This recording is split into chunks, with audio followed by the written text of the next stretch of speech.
I talked to Ben Carson months ago about how he believed the media were being unfair overall to Republicans.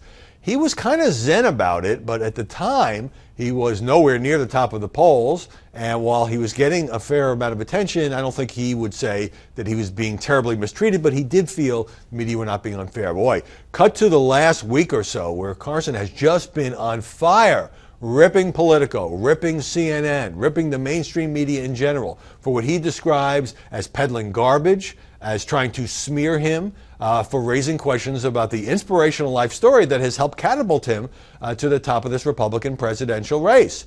And that prompted an email from Larry who says, Howard, I listened to your broadcast this morning. You align yourself with those in the media that believe in fair and balanced reporting. Yes, I do. I believe you and all the media, probably in some cases without realizing it, can't help but allow personal bias into what you say on the air. Today, the audience was told Ben Carson was likely toast because he finally acted like a normal human being and allowed himself to show some anger. While that may be your opinion, it should not be voiced as it most likely impacts how others think. Others should be allowed to make their own judgments. I also believe the media sees its purpose to dredge up old issues and sometimes things a person said or did decades ago. A person should be allowed some latitude for things they said or did while they were quite young. Who among us has never said anything or done anything that they would not do or say today because they have matured and grown as human beings? Well, I agree with you on that last point, Larry. I mean, this whole brouhaha over what Carson did when he was 14 years old or 15 years old, it's a half a century ago. And most people certainly are willing to cut him some slack by his own account, by his own admission. He was somebody who struggled with anger, who sometimes turned violent, who he says tried to stab somebody, who he says tried to almost hit his mother in the head with a hammer. Other violent incidents that he has described.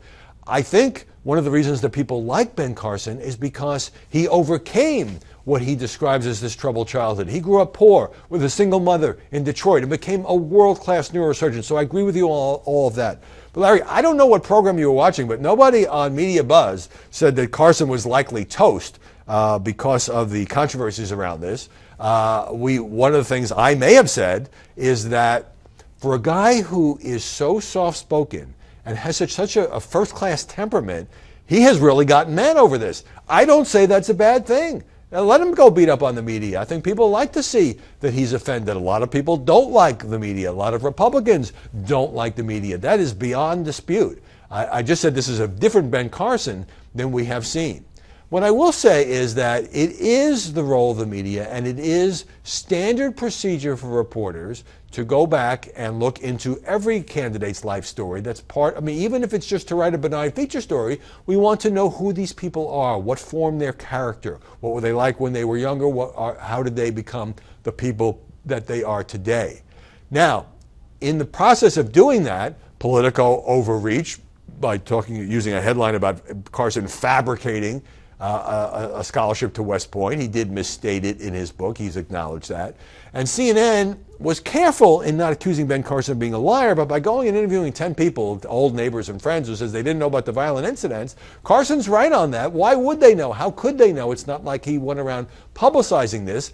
And CNN sort of implied that perhaps Carson was not fully telling the truth about this. Now, the danger for Carson is that, as the Wall Street Journal and others look into this, that this becomes perceived as a pattern, perhaps a pattern of embellishments or exaggerations. I don't think we're there yet. I think most voters will give Ben Carson the benefit of the doubt, and I don't think they're going to get terribly exercised about what he did as a teenager. I think there's a little too much focus on that. What we should be doing is taking a fair look at all the candidates and their life experiences and how they got to be the candidates they are today, and more important for those of you at home, what they would do for the country in the future.